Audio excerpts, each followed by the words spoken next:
வருடத்திலே 365 நாளும் நீங்கள் இருக்கிற இடுப்புக்கெல்லாம் ஓடிக்கொண்டே இருக்கிறேன். அழைக்கிற இடங்களுக்கெல்லாம் வந்து கொண்டே இருக்கிறேன்.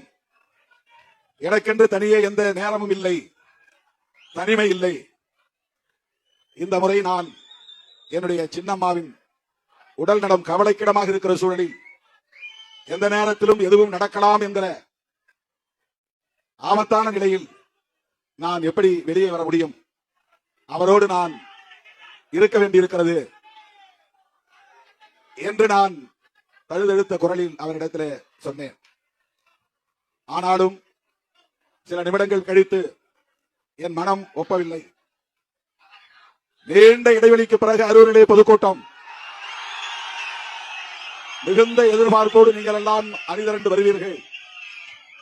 உங்களை எப்படி ஏமாற்றுவது என்ற ஒரு தயக்கம் எனக்குள்ளே இருந்தது.